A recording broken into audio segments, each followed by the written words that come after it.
शनिदेव।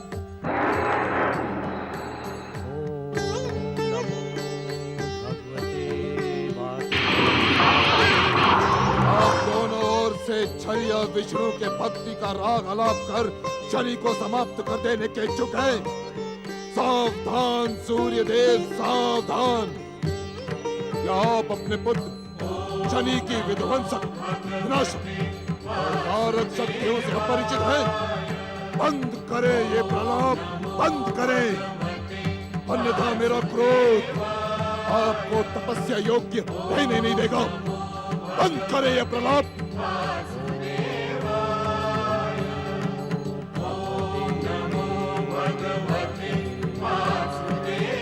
मारक शक्ति। सावधान शनिदेव, तनिक रुके, मेरी बात तो सुने शनिदेव, मेरी बात तो सुने। हाँ नारद हाँ, आज तुम्हारी कोई भी बात सूर्य देव की मेरे प्रहार से रक्षा नहीं कर सकती। मैं सूर्य देव को आहत कर विष्णु के संसार में अंधकार ही अंधकार कर दूंगा, जिससे तामसिक शक्तियों की विजय होगी और इस संसार में तामसिकता और भी बढ़ जाएगी। नारायण नारायण, तामसिकता बढ़ेगी अथवा नष्ट होगी, इसका निर्णय तो समय ही करेगा शनिदेव। किंतु पितृघाती होने का विचार आपकी समस्त विध्वंसक, विनाशक, भयानक और मारक शक्तियों को नष्ट कर देगा। आपका हित इसी में है कि अपने पिता सूर्यदेव पर प्रहार करने के विचार को त्याग कर आप यहाँ से अदृश्य हो जाएं। मैंने कहा था ना नारद, मैंने कहा था ना कि आज तुम्हारी कोई भी बात सूर्य की मेरे प्रहार से रक्षा नहीं कर सकती। सावधान शनिदेव, सूर्यदेव आपके पिता ही नहीं, इस समय श्री विष्णु की आराधना में लीन तपस्वी हैं। एक तपस्वी को समाप्त करने का विचार महापाप है। मैं आपको पहले ही बता चुका हूँ कि सूर्यदेव की आराधना का प्रभाव आपके लिए कल्याणकारी होगा। मुझे आपके परामर्श की आवश्यकता नहीं है नारद। शनिदेव का कल्याण उनकी कुदृष्टि में समाया है। अब मुझे विष्णु भक्ति का पाठ पढ़ाने के इच्छुक है विष्णु भक्त नारद, परंतु मैं तुम्हारे षड्यंत्र में नहीं आऊंगा।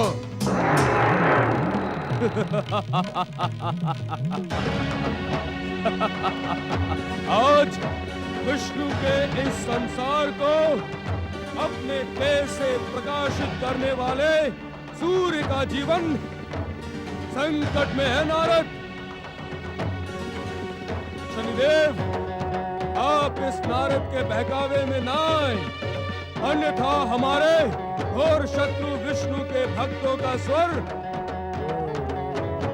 और बल बढ़ता ही जाएगा। आप अपनी घातक और मारक शक्ति से एक एक करके इन दुष्ट विष्णु भक्तों को समाप्त कर दें।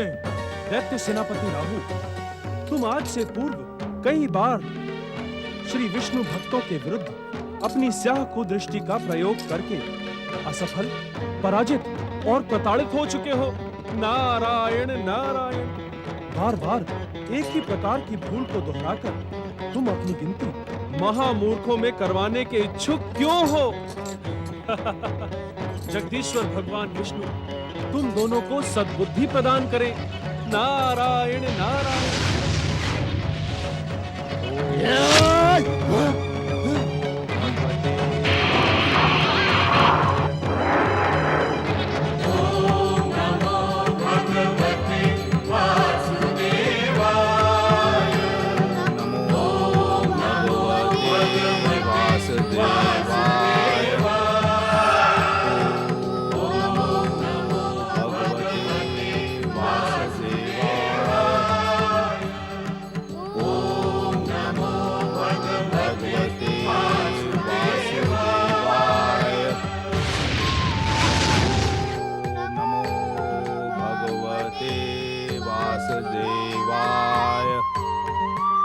देवराज, ये मधु मधुवन का स्वामी ही नहीं राक्षस भी थे।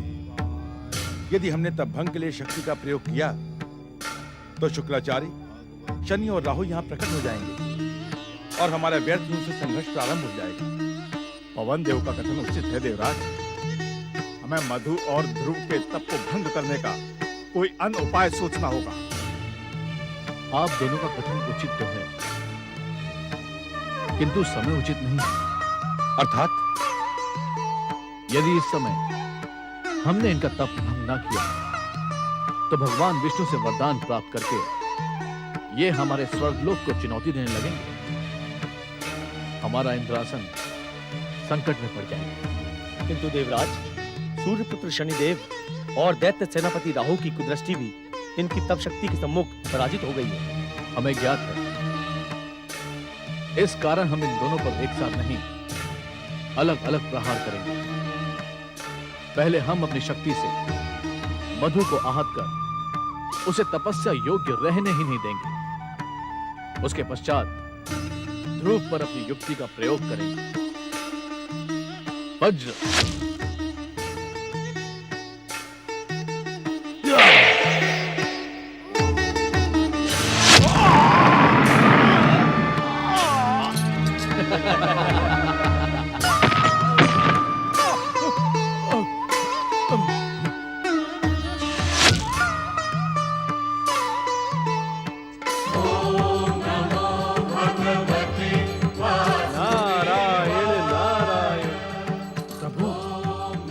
आपकी लीला का ये विचित्र खेल भला कौन समझ सकता है। आप धन्य हैं प्रभु, आप धन्य हैं।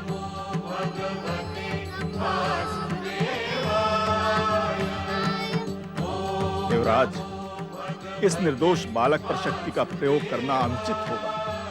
इस कारण हमें भगवान विष्णु के कोप का भाजन भी बनना पड़ सकता है। आप कोई अन्य उपाय करें देवराज। अग्निदेव, ध्रुव पर शक्ति का नहीं, युक्ति का प्रयोग करने की घोषणा हमने पहले ही कर दी है। अर्थात बालक पर मां की ममता की युक्ति का प्रयोग ही सफल हो सकता है। नारायण नारायण।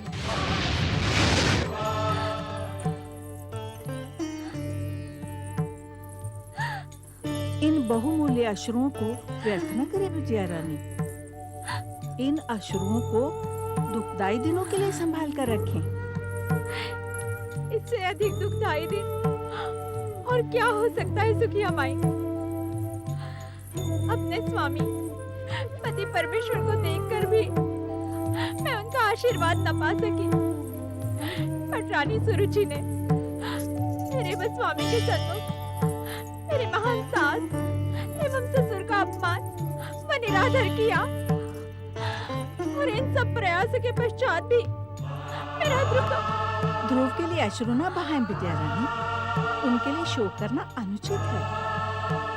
वे भगवान श्री विष्णु की परम पावन दिव्य भक्ति पाने के लिए हमसे बिछड़े हैं। प्रभु कृपा हुई तो वे शीघ्र ही सफल होकर लौटेंगे। परंतु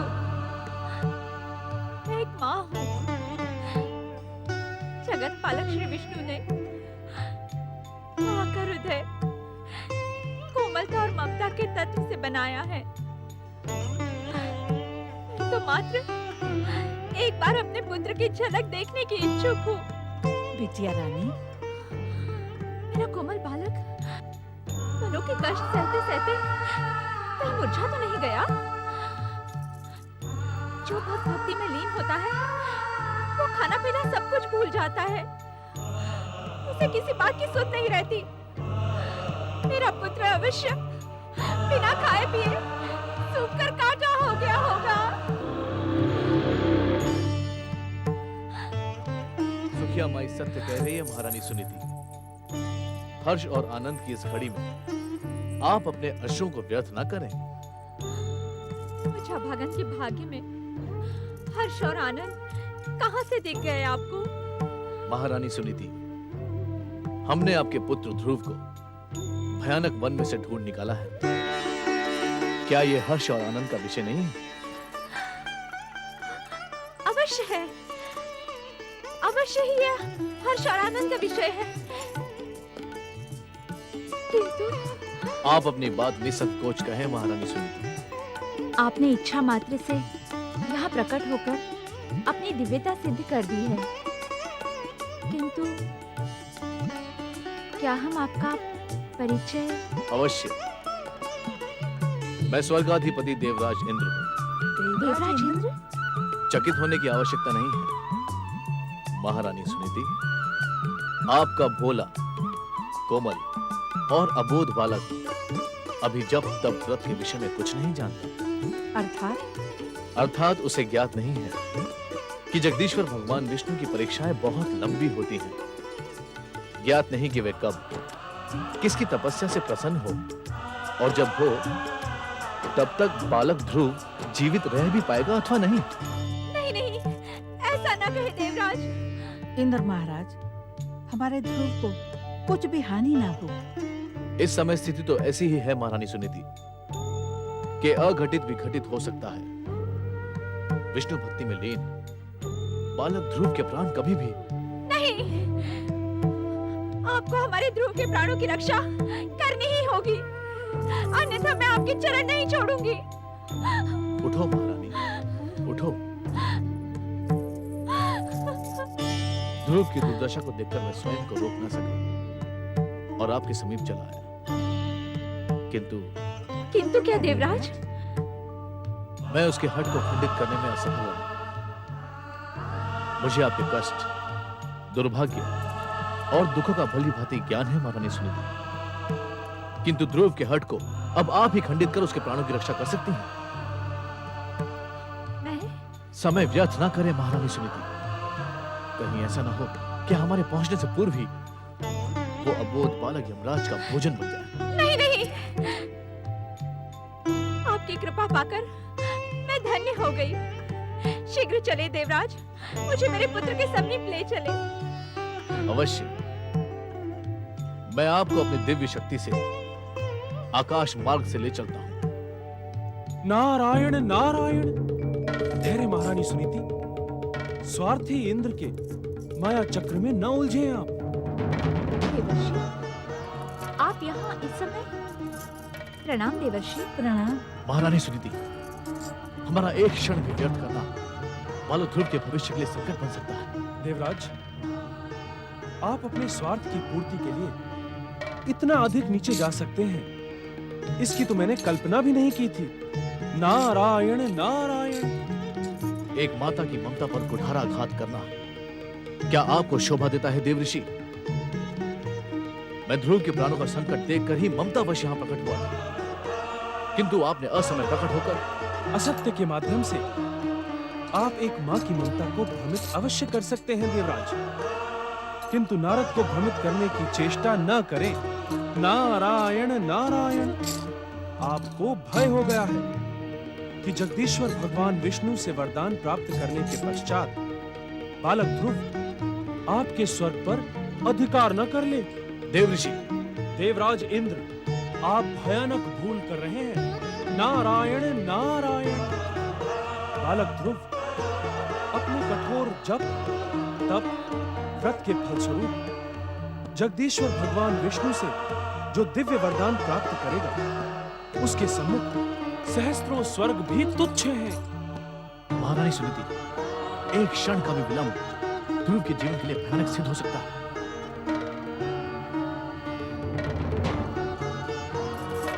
विलंब से तो मैं आपको तथा आपके स्वार्थ को पहचान गई हूँ देवराजेंद्र। उचित यही होगा कि आप जिस प्रकार यहाँ प्रकट हुए थे, उसी प्रकार यहाँ से अदृश्य हो जाएं। देवऋषि नारद, देवताओं के ऋषि और शुभचिंतक होकर भी आपने मेरा जो भयानक अपमान और निरादर करवाया है, उसका परिणाम शुभ नहीं होगा। मैं भी देखता हूं कि ध्रुव अपनी तपस्या में सफल कैसे होता है। नारायण नारायण। महारानी सुनीति, जब तप व्रत की अमोघ शक्ति से आप भली भांति परिचित हैं। इस संसार की कोई भी शक्ति उसका बाल भी बांका नहीं कर सकती। नारायण नारायण। आप जगदीश्वर में आस्था और अपने पुत्र की दृढ़ भक्ति पर श्रद्धा रखें। आपका कल्याण हो।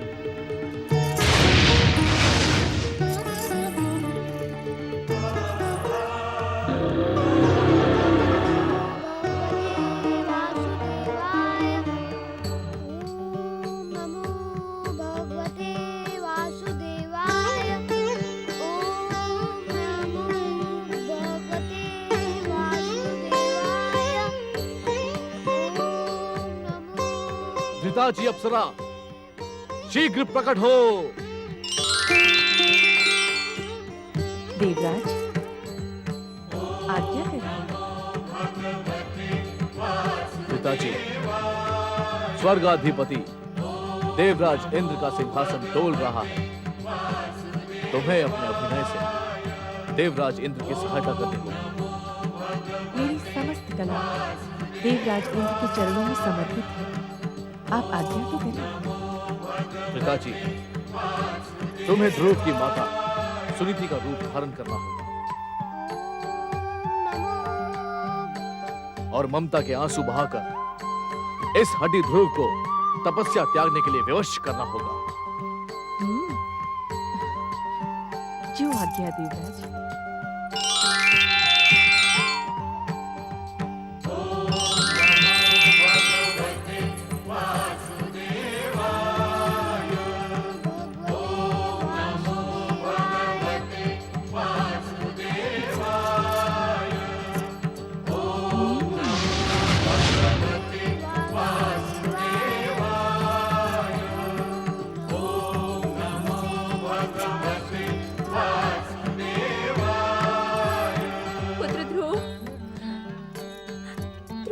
लाडले,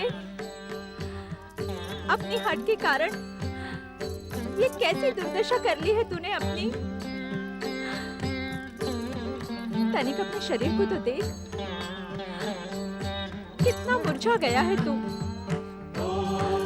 अपनी माता पर दया कर ध्रुव, तेरी ये दशा मुझसे नहीं देखी जाती। ध्रुव, लौट चल मेरे साथ, चल लौट चल, त्याग दे इस सब को।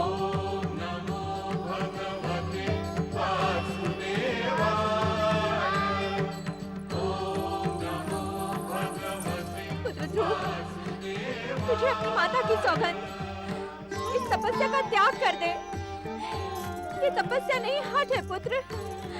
इसके कारण तेरे प्राणों पर संकट आ गया है। त्याग दे इस हड्डियों को, त्याग दे पुत्र।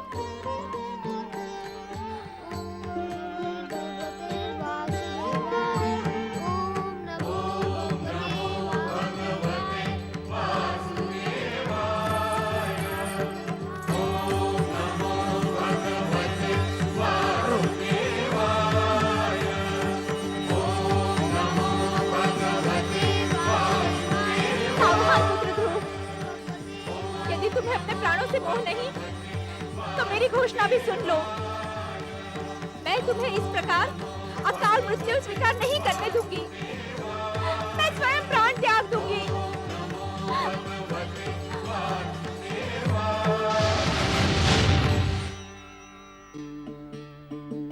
ओम नमो भगवते वासुदेवाय।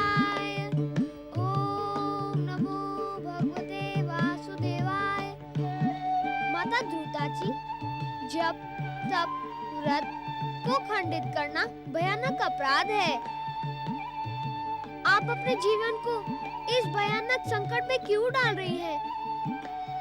मैं आपको इस भयानक अपराध के लिए क्षमा करता हूँ। जाएं, देवराज इंद्र की देवलोक की शोभा बढ़ाएं। ओम नमो भगवते वासुदेवाय।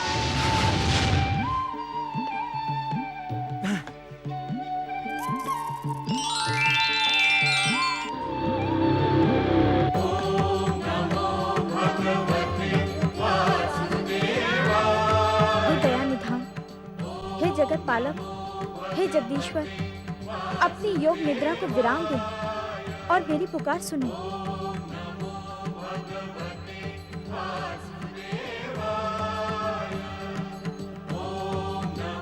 स्वामी, बालक ध्रुव की अब और अधिक परीक्षा ना लें, उसे उसकी तपस्या का सुफल प्रदान करें।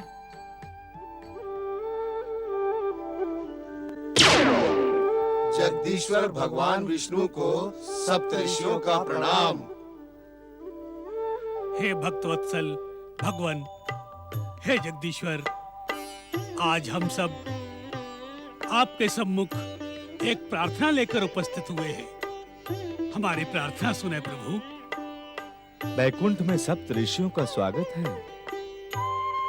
आपके आगमन से बैकुंठ का वातावरण भक्तिमय हो गया है। अपनी इच्छा कहें, मैं आपका क्या शुभ कार्य करूं? हे जगदीश्वर, बालक ध्रुव की अनुपम भक्ति साधना सफल करें और उसकी समस्त इच्छाएं पूर्ण करें प्रभु। हे जगदीश्वर, बालक ध्रुव की व्यथा हमसे देखी नहीं जाती। आप हमारी करुण पुकार सुनकर बालक ध्रुव को अनन्य भक्ति का पुण्य प्रदान करें प्रभु। सप्तऋषियों, आप उचित समय पर पधारे हैं। हम आपके अनुरोध को अवश्य स्वीकार करेंगे। हे दयानिधान, यदि आप आज्ञा करें तो हम अपनी एक शंका का समाधान भी कर लें। सप्तऋषि पुलस्त्य, यदि आप में से किसी के मन में शंका या संदेह बना रहेगा तो वो हमारे सृष्टि और जप तप व्रत के लिए अनुचित होगा। कारण कि आप सृष्टि के उच्च विचारों, जप तप व्रत के मूर्तिमान आदर्श हैं। कहें, आप क्या कहते हैं? हे जगदीश्वर, आपने अबोध और कोमल बालक ध्रुव की इतनी कठोर परीक्षा ली, उसे इतनी लंबी साधना के लिए विवश किया, किस कारण प्रभु? बालक ध्रुव की अटल भागवत भक्ति, भविष्य में भक्ति और जप तप व्रत करने वाले भक्तों के सम्मुख प्रेरणा का स्रोत बने। ध्रुव का नाम बालकपन से ही भक्ति और श्रद्धा के इतिहास में अमिट अक्षरों से अंकित हो, यही हमारी कामना है। क्षमा प्रभु, अपनी कामना पूर्ति के लिए क्या आपने बालक ध्रुव को संकटों के भयानक पाश में उलझा नहीं दिया है? महादेवी, हमारी कठोर परीक्षा और लंबी प्रतीक्षा से कोमल बालक ध्रुव को कष्ट नहीं हुआ है, अपितु उसकी भक्तिमय आत्मा में आनंद की वृद्धि हुई है। उसने इस जप तप व्रत के माध्यम से हमारे सच्चिदानंद स्वरूप के दर्शन प्राप्त किए हैं। उत्तम उत्तम उत्तम। ध्रुव को दर्शन और वरदान देना तो अब केवल औपचारिकता है, और वो औपचारिकता हम शीघ्र ही पूर्ण करेंगे। इतना ही नहीं सप्तऋषियों, राक्षस मधु तथा सूर्य देव को भी हमारी कृपा शीघ्र ही प्राप्त होगी। हे जगदीश्वर, आपके वचन सुनकर हम सब धन्य हो गए। आपकी लीला अपरंपार है प्रभु, अपरंपार है।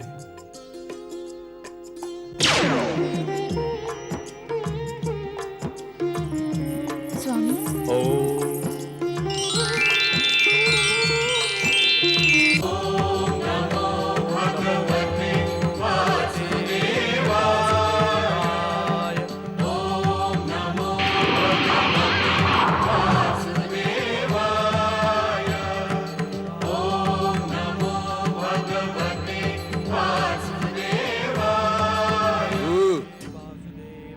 सूर्य की तपस्या से चकित होकर तुम मेरा ही स्मरण कर रहे थे ना?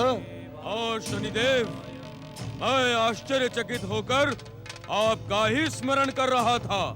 सूर्य की विष्णु भक्ति जगत विख्यात है, तो इसमें आश्चर्यचकित होने का कारण क्या है राहु?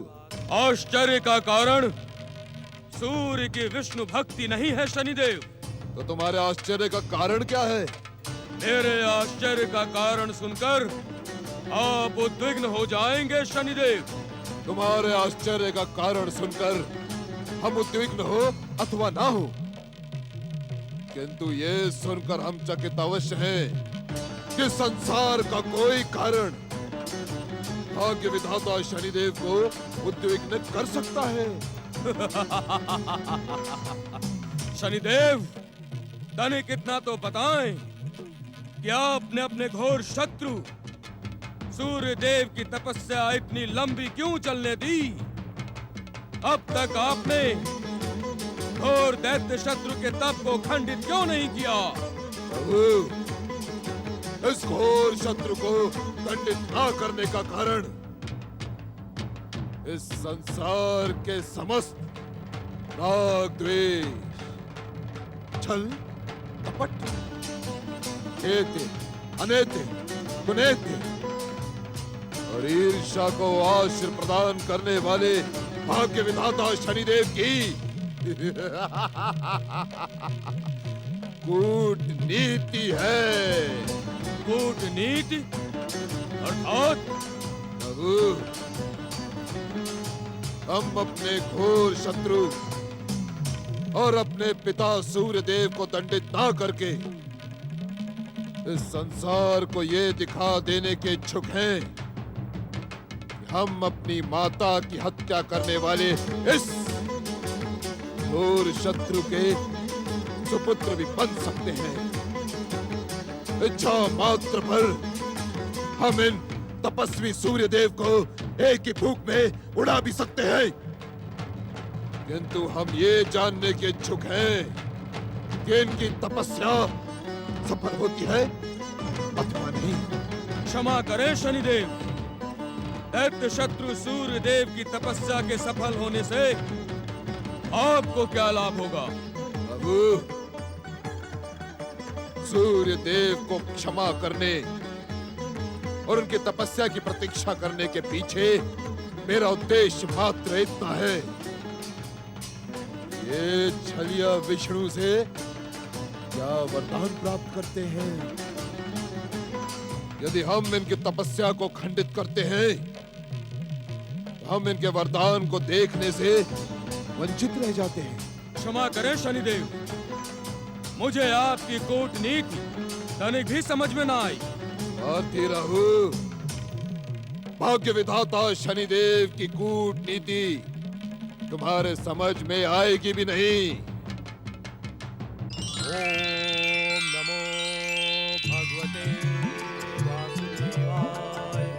ओम नमो। हे परम भक्त सूर्यदेव, आपका द्वितीय व्रत पूर्ण हुआ। अपने इस जप तप व्रत को विराम दें। प्रभु, प्रभु,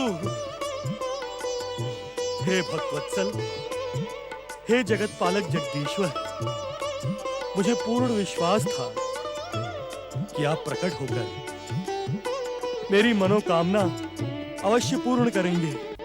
सूर्यदेव, हमें आपकी कामना का ज्ञान है और हम इस समय उसे पूर्ण करने के लिए ही यहाँ प्रकट हुए हैं।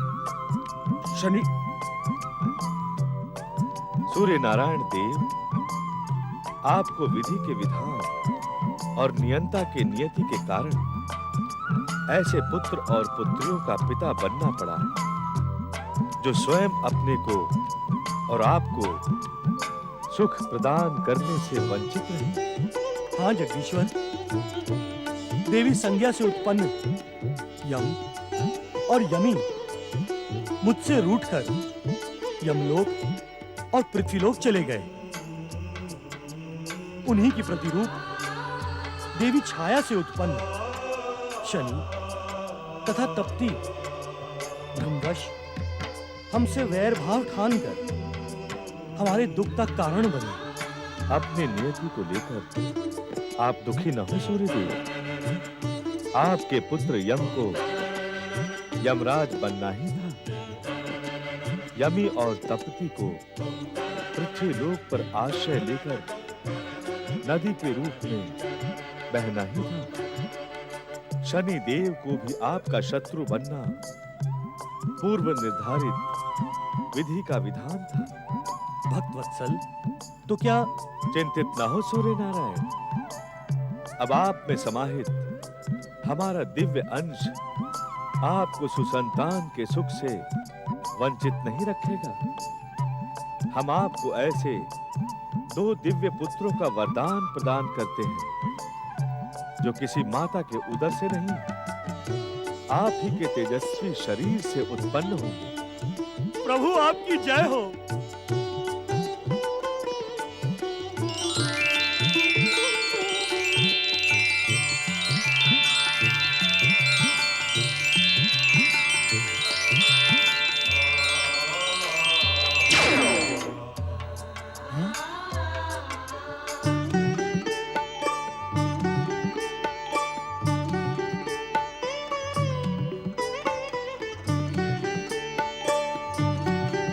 प्रभु आप धन्य हैं।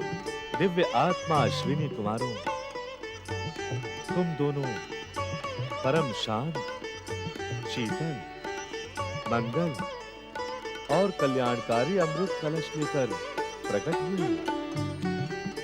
इस दिव्य अमृत के समान ही तुम दोनों का स्वभाव परम शांत, शीतल, तृप्तिकारक और सुखदायी होगा। तुम दोनों जिसका भी स्पर्श करोगे वो तन मन के समस्त रोगों से मुक्त हो जाएगा। भविष्य में तुम दोनों देवताओं के वैद्य के रूप में ख्याति और सम्मान प्राप्त करोगे। आपकी कृपा पाकर हम धन्य हो गए जगदीश्वर।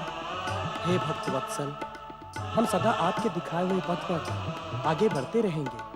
आपका कथन हमारे लिए आज्ञा के समान है। उसका पालन करने से हमारा ये जीवन धन्य हो जाएगा। आपकी जय हो। सूर्यदेव, अपने इन आज्ञाकारी और दिव्यात्मा पुत्रों को अपनी कामना पूर्ति का आदेश दें।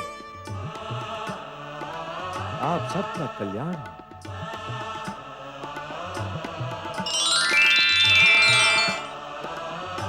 हे दिव्यात्मा अश्विनी कुमारों, क्या तुम हमारी इच्छा और कामना पूर्ण करने के लिए उत्सुक हो? आपकी इच्छा और कामना पूर्ण करना हमारा कर्तव्य ही नहीं, धर्म भी है पिताश्री। हमें आदेश प्रदान कर धर्म और कर्म की दिशा में आगे बढ़ने का सुअवसर प्रदान करें पिताश्री।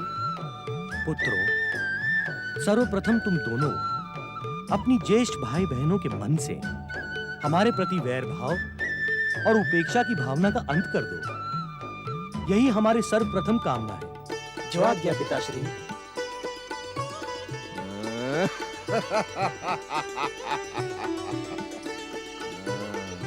पिताश्री, हम आपकी ये कामना, आपके ही आशीर्वाद और जगदीश्वर भगवान विष्णु की कृपा से अवश्य पूर्ण करेंगे। हमें अपनी दूसरी आज्ञा भी प्रदान करें पिताश्री। पुत्रों, तुम्हारा मध्यम भ्राता शनि अति महत्वाकांक्षी तथा विध्वंसक शक्तियों का अधिष्ठाता है। अपनी अति महत्वाकांक्षा के कारण शनि देव को जगदीश्वर भगवान विष्णु के अमोघ अस्त्र से आहत होना पड़ा। सर्वप्रथम तुम दोनों शनि को स्वस्थ करने का कार्य करो। जो आज्ञा पिताश्री। हम अपने अभियान में सफल हो ऐसा कल्याणकारी आशीर्वाद प्रदान करें पिताश्री। ओम नमो भगवते वासुदेवाय।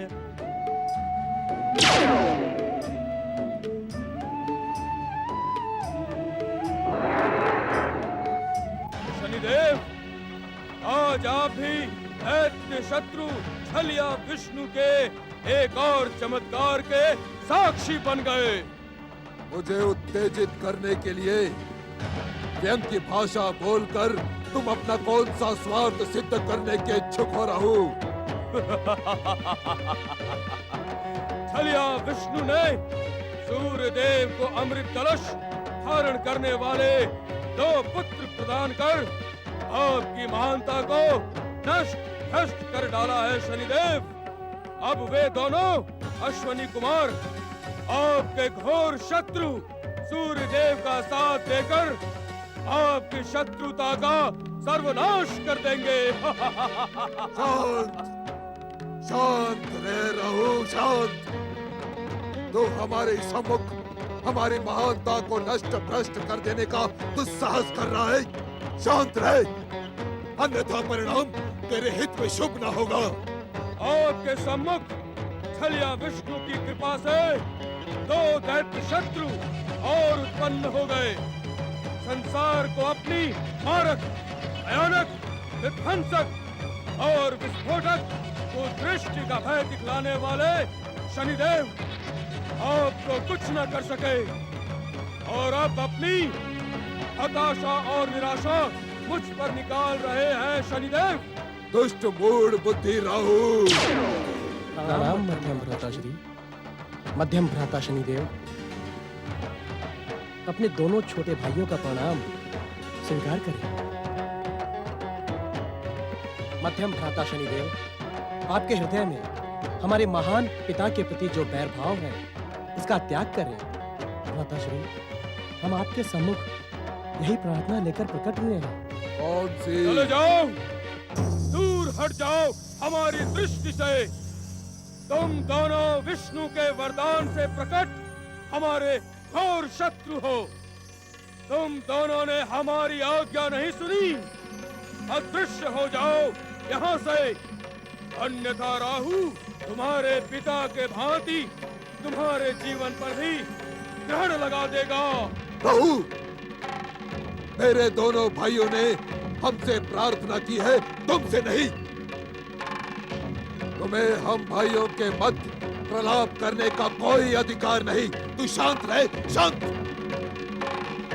मध्यम भ्राता, हम आपको ये अमृत कलश भेंट करने के लिए ही प्रकट हुए हैं। इसे ग्रहण करें भ्राता श्री।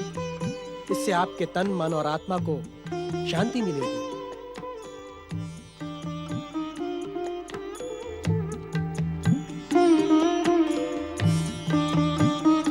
जगदीश्वर भगवान विष्णु की कृपा से प्राप्त यह अमृत संसार के हर शाप, ताप, रोग और दोष का अंत करने में सक्षम है।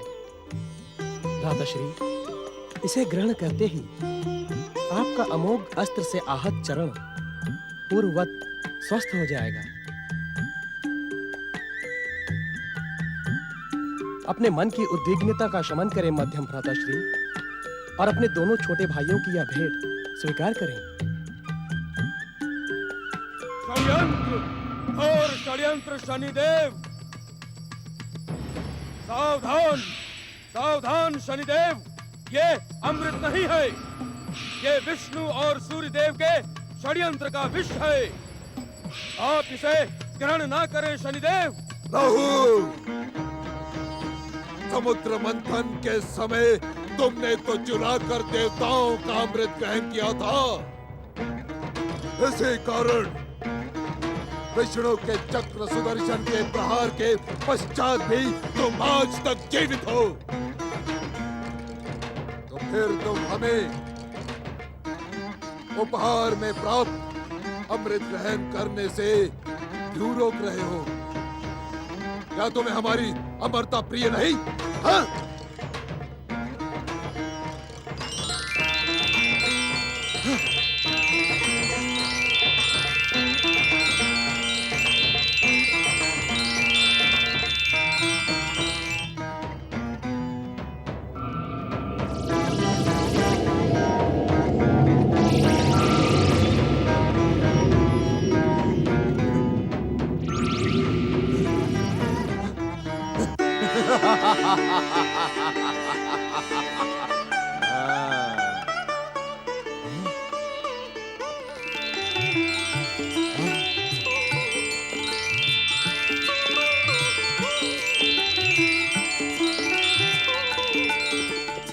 चकित न हो मध्यम भ्राताश्री, जगदीश्वर भगवान विष्णु की कृपा से प्राप्त अमृत का अक्षय कलश रिक्त होते ही स्वतः भर जाता है।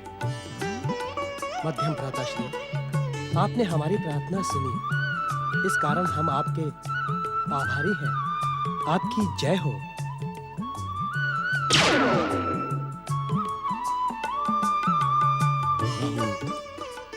आज आज हमने अमृत का स्वाद जाना, किंतु इस अमृत के स्वाद से भी अधिक स्वादिष्ट एक रस का पान किया है हमने। क्या तुम्हें ज्ञात है राहु कि हम किस रस की ओर संकेत कर रहे हैं? मुझे कुछ भी ज्ञात नहीं शनिदेव।